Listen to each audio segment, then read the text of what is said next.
Fala aí galera, tudo bem? Bem-vindos a mais um vídeo aqui do canal Papo Binário. Nessa aula a gente vai continuar a parte de repetições, porque ficou muito grande, né? Então a gente resolveu dividir em duas partes. Então é isso, vamos falar de mais repetições, ainda tem mais coisa para ver. E, bom, curtam a aula aí, manda ver, qualquer dúvida, só postar aí nos comentários, estamos a postos. Valeu? Boa aula então para vocês e vamos seguir. Um outro tipo de loop é o... antes disso, vou falar do for, ainda do for. Lembrando que é o seguinte, ó, nada disso aqui é obrigatório. Né? Eu poderia, por exemplo, tirar o incremento daqui, ok? Deixar aquilo ali vazio, posso até apagar esse espaço, vou deixar o espaço só para a gente ver que está vazio. E colocar o incremento aqui. Só que agora eu vou precisar criar um bloco, né?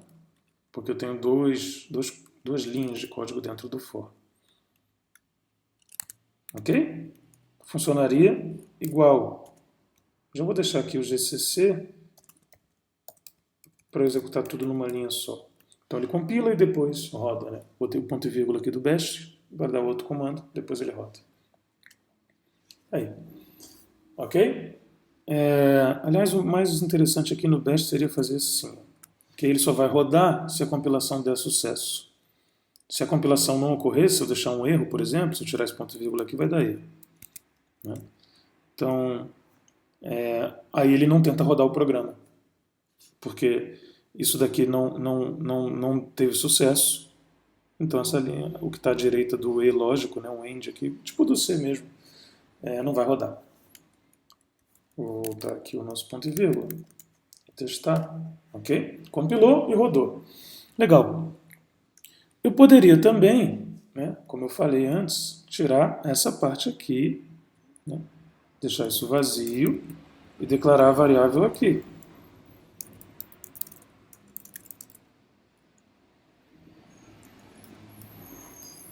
Declarar e inicializar. Ok? Roda normal. Né? E essa comparação aqui também eu poderia fazer em outro lugar. Né? Aquilo vai rodar, era i menor que 3, né? Enquanto i for menor que 3. Se i for menor que 3, o negócio continua rodando. Eu posso dizer aqui o seguinte, ó, se i, né, for... Eu tenho um comandinho para sair do loop, né, e eu tenho um para continuar também.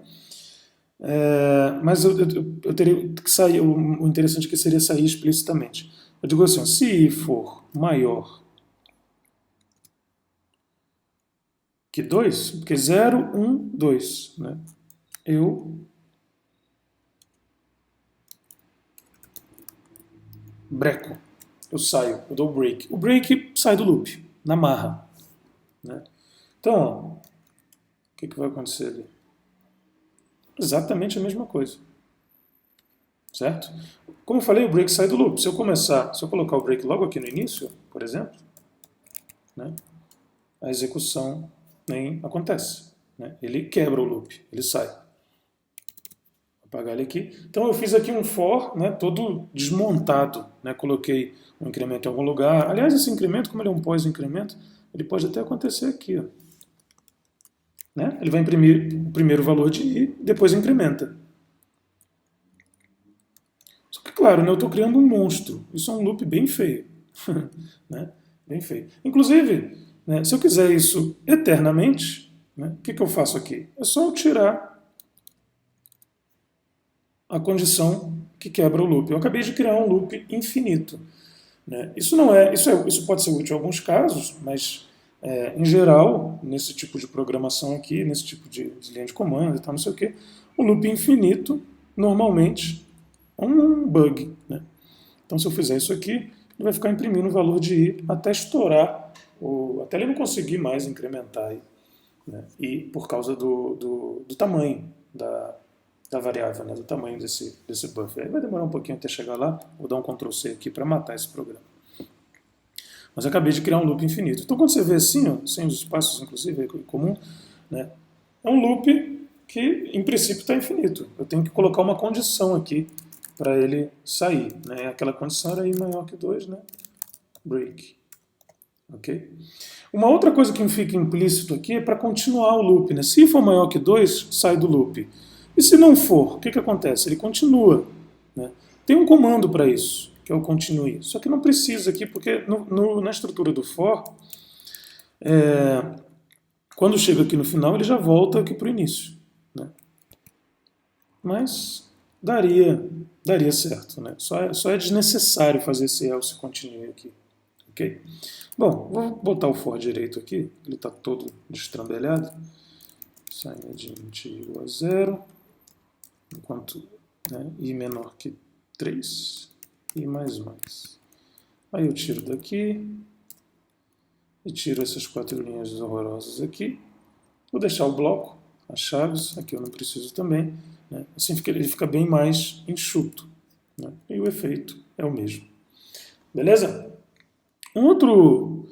agora eu vou tirar o bloco. Sou muito instável, né? Um outro tipo de loop aqui é o while. While, né? O while ele é bem similar, né? Ao for. Né? O lance é que assim, a estrutura dele é um pouquinho diferente. Você coloca a comparação aqui, enquanto i for menor que 2. Eu vou abrir um bloco, vou copiar a linha 6, coloco o valor de i, né? Depois você coloca, já vou deixar o incremento aqui, para ficar melhor. Eu vou tirar o bloco. Eu vou precisar de uma variável i já declarada aqui, num contexto maior. Então, silent i igual a 0. E aqui eu vou tirar essa parte aqui do for. Ok? Porque ele estava redeclarando a mesma variável. Então está lá, enquanto i for menor que 2, ele vai printar, ele vai rodar o que estiver dentro do bloco do while. Vou botar o bloco aqui. Né? E depois tem o i mais mais. Pois é, toda hora eu mudo de ideia. Mas é porque eu fico procurando a maneira mais simples de explicar. Né? Eu vou rodar esse carinha aí. Ok? Enquanto i for... então. Acabou que eu não expliquei a diferença trivial aí desse carinha. Né?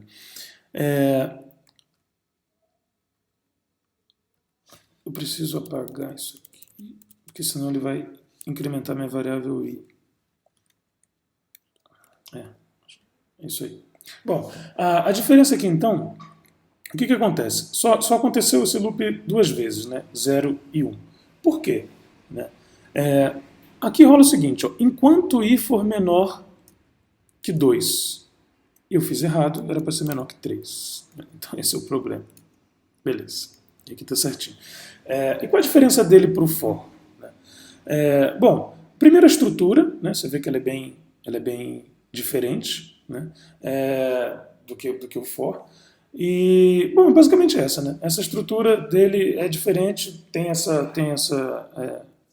o parênteses aqui dele a gente usa somente a comparação mesmo, né? E, em geral, é assim que se usa. Inclusive, você vai ver muita coisa para um loop infinito aqui. Isso aqui não é uma comparação, então você só precisa que esse resultado aqui dê 1. Né? Então eu poderia botar assim, enquanto, sei lá, 90 for igual a 90, o que vai acontecer aqui? Vai gerar um loop infinito. Essa comparação sempre vai dar verdadeiro, né? Enquanto 90 for igual a 90. 90 sempre vai ser igual a 90. Normalmente o que a galera faz é colocar enquanto 1. Só precisa dar 1. Né? Porque essa variação aqui, ó, 90 igual a 90, isso daqui é substituído, né? Dá verdadeiro, dá 1. Então aqui, se eu colocar 1, eu criei um loop infinito também. While 1. Né? Usando uma forma mais moderna, a gente dá um include aqui na bool.h, ok? E utiliza enquanto true. Ops. Não é bool é std bool. Isso. E utiliza o true. Né?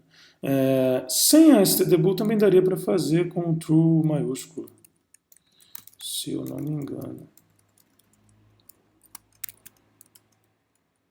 Não.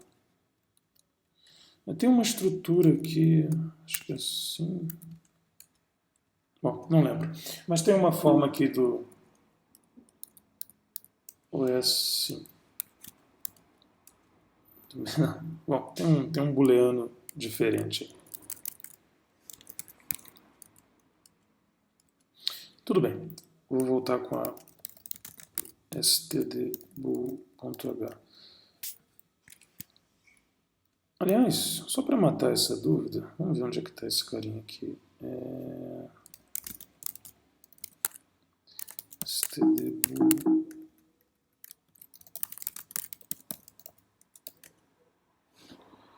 Ok. Que agora eu fiquei na dúvida e eu queria olhar. Tem um booleano.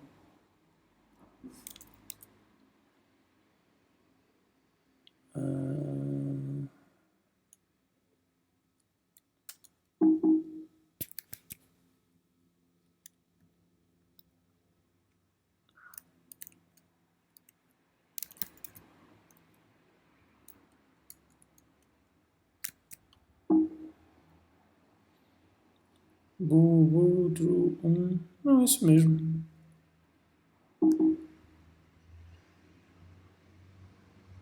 É isso mesmo. Ok. De volta ao nosso loop aqui. Né? Então seria um all true, né? Bem comum em linguagem de programação. Em C, em códigos mais antigos, a gente vai ver assim, while 1.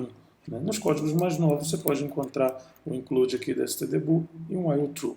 Okay? E nesse caso aqui, né, para deixar ele mais esperto, eu posso tirar esse bloco aqui.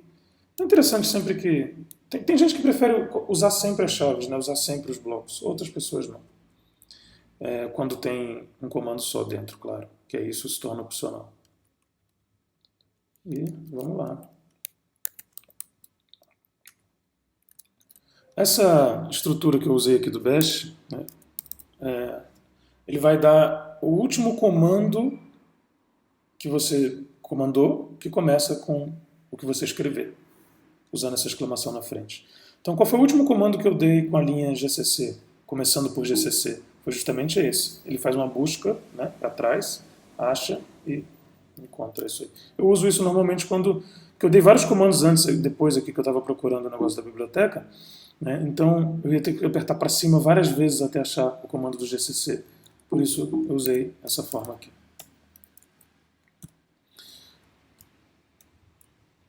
Aqui eu fiz um loop infinito, né? Bom, legal. E o outro tipo de loop é o do while.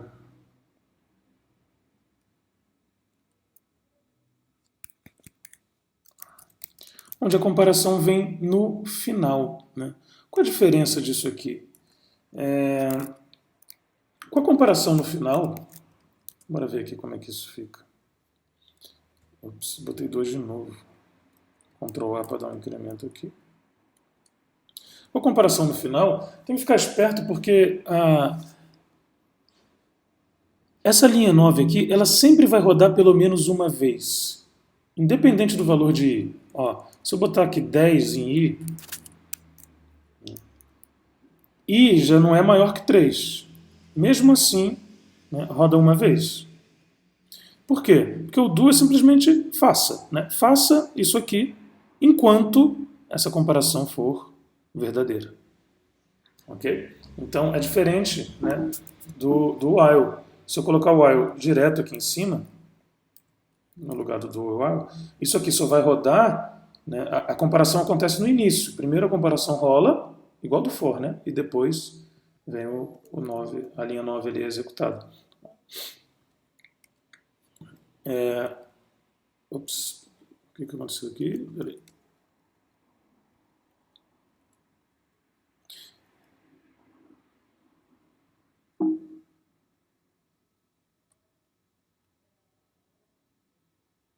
Ah, tem um ponto e vírgula aqui, cara. Nossa, viu que erro? Era um ponto e vírgula que eu tinha colocado por causa do while, né? Eu deixei ele aqui, então esse while aqui não rolou nada e depois a linha 9 estava sendo executada. Vamos ver aqui. Tomei um susto bem grande. Pra você ver, né, como é que pode ter erros. Só um pontinho e vírgula aqui. Olha que bug infeliz, velho. Né? O negócio fica rodando sem ter que rodar. Bom, eu acho que era isso. Essa aula ficou bem grande, mas era isso que eu tinha para falar sobre loops. Né? Da mesma forma, tá, no while aqui, a gente também tem o uso do break. Se eu fizer o break aqui, o que vai acontecer? Né? Vou voltar ele para zero aqui para ele entrar. Vai entrar, vai rodar uma vez, mas aí tem um break no final. O negócio vai parar. Né? E normalmente, né, esses loops são utilizados assim, tem muita condição, muita coisa aqui dentro, e pode ser que dê um erro de alguma forma e tal, não sei o quê. Então é comum você encontrar um if alguma coisa, né? Break, ok? Quando tem muito código aqui para baixo também, né? Só que código e tal. E o loop precisa parar no início, por algum motivo, né? Também é comum encontrar alguma coisa assim, if, né? Outra coisa, né? Continue. Continue vai fazer o loop voltar para cá, né? Vai voltar para lá, sempre. Né? Só tem que tomar cuidado para não gerar um loop infinito aqui. Nesse caso aqui não vai rolar porque o incremento está antes. Né? Mas mesmo assim, né, essa é uma construção comum. Você encontrar esses dois comandinhos, break e continue. Para continuar o loop, voltar para o início dele, né? E o break para sair dele, para terminá-lo. Vou apagar isso aqui tudo. E vou deixar depois esse código-fonte mais estruturadinho, com os 3 exemplos de loop e alguns comentários, lá no nosso repositório do GitHub. Beleza? Bom, esse tipo de estrutura, né, de repetição, como eu falei, é bastante utilizado, né, para ficar escutando coisa, para ficar esperando algum dado, para tentar mais de uma vez a fazer alguma coisa, para contar, né, para contar quantos elementos tem em algum lugar, entendeu? E assim vai. Né, para imprimir certos caracteres de uma string, por exemplo, para imprimir de um a um, para somar, enfim, tem milhares de usos. Toda linguagem de programação que se preze precisa de uma estrutura de repetição. E é legal notar aqui que ela é completamente dependente, né, uma estrutura de repetição é completamente dependente de uma comparação, ou seja, de uma estrutura de comparação. Né? Rola um if, por assim dizer, ali dentro. Né? Quando a gente está olhando aqui o código, você vê que vai ter que ter sempre uma comparação para que o loop continue ou pare. Entendeu? Mesmo no loop infinito, né? Rola, né, uma comparação ali que o resultado já dá 1, né, que 1 é igual a 1, por exemplo. Mas todo loop é atrelado a uma comparação, até porque a maioria das repetições não é infinita, elas são finitas, né, elas acabam em algum momento. Ok? Bom, era isso que eu tinha falado sobre loop. No futuro a gente vai utilizar essas estruturas em exemplos do dia a dia, né? Não ficar imprimindo aqui o valor de uma variável i, mas esse primeiro papo é legal para a gente notar aí como é que isso funciona. Então é isso, faz alguns testes aí, você que está acompanhando, né? Testa aí esses loops, né? Desmonta eles, né? Como eu falei, né? O while aqui, por exemplo, né? Ele poderia ser desmontado assim, ó, sabe? Só para você entender e ficar de fato fixo na mente como o loop funciona. Como seria ele desmontado aqui? Né? Eu poderia fazer um while true aqui para deixar ele infinito. Né? Imprimo o valor de i. Imprimo o valor de i. Né? Depois eu testo. Ó, se i é menor que 3, eu quebro o loop. Do contrário, eu incremento ele, por exemplo. Saca? Então, ó, quebrei esse loop. Opa, fiz alguma mudança. Ah, não. Aqui que eu tenho que inverter essa lógica.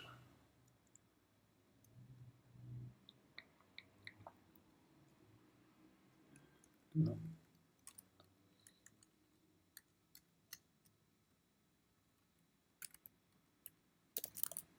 Ok. Se o i for maior que 2, eu quebro o loop, que depois eu incremento. Né? Eu fui até 3. Ali é o seguinte, ó. O que aconteceu aqui? Eu fui 0, 1, 2, 3. Justamente por causa da estrutura que eu montei aqui. Eu estou quebrando ele todo aqui, né? O que acontece? Ele começa com 0. Né? Aqui é 0. Aí.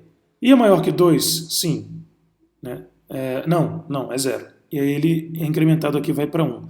Depois volta para cá, aí imprime 1. I é maior que 2? Ainda não, porque ele é 1. Né? Então ele volta para cá, incrementa e vira 2. Né? Aí fica I é maior que 2? Também não, né? Porque 2 não é maior que 2. Né? Então ele roda, né? Acabou rodando 4 vezes. Né? Enquanto ele for menor ou igual a 2, né? Isso aqui não vai acontecer. Então, assim, o break só vai rolar quando o i for maior do que 2. Né? Ou seja, quando o i for 3. Né? Como eu comecei com 0, né? Isso vai me dar 4 repetições. Certo? Então aqui, ou eu começaria i com 1, mas aí eu mudaria a lógica de quase tudo, né? Ou eu peço para quando o i for maior que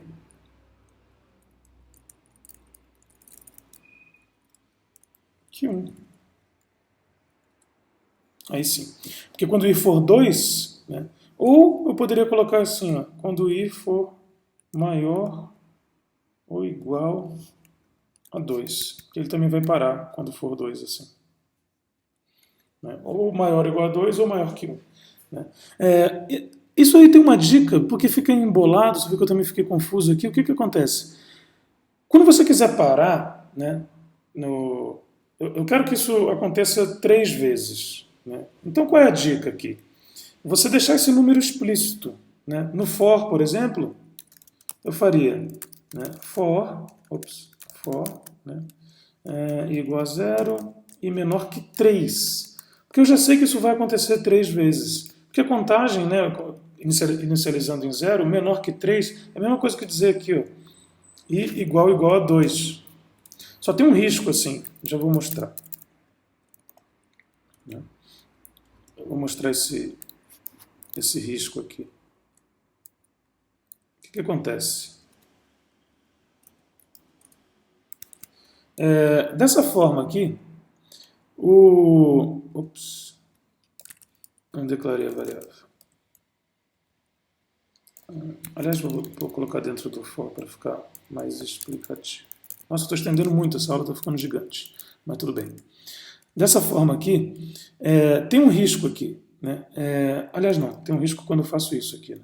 I igual a 2. É um erro.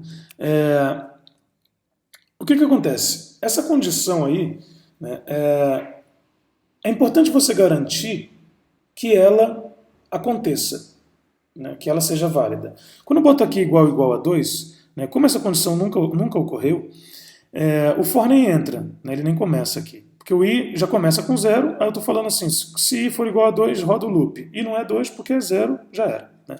Quando eu boto i menor ou igual a 2, né, funciona. Né? Só fica uma questão de legibilidade. De novo, né? de legibilidade, palavra difícil, né? Mas de novo, na hora de ler o código aqui, fica difícil de ver, né? Para quem não está muito acostumado, que isso vai rodar 3 vezes e não 2. Entendeu? Então, dessa forma aqui, você deixa mais claro, né, que isso vai rodar 3 vezes só para quem estiver lendo o código. Né? Porque é de 0. Começa em 0, 0, 1, 2, isso dá 3 vezes. Né? Então, menor que 3. Beleza? Essa é a dica. Agora sim, vamos encerrar essa aula gigante sobre loops. Né? A aula que rola muito loop, né? Repetição e comparação. Foi confuso, né? Peço perdão um pouco aí pela minha confusão. Várias vezes eu me confundi em várias coisas. Mas é justamente porque é o seguinte, né? Repetição e comparação são coisas que os computadores fazem muito bem. Né? É muito lógico assim, né? E os seres humanos não. Então, é por isso que isso embola. Né? Então, é justamente a graça aí da computação e tal, conseguir fazer essas repetições, comparações e tal, de forma bem definidas, né? Bem discretas. É isso. Encerrando essa aula, se curtiu, compartilha o nosso vídeo aí. Dá um like, se inscreve no canal, ativa as notificações para receber as próximas aulas. Não perde. Valeu? Um abraço, até a próxima. Tchau, tchau.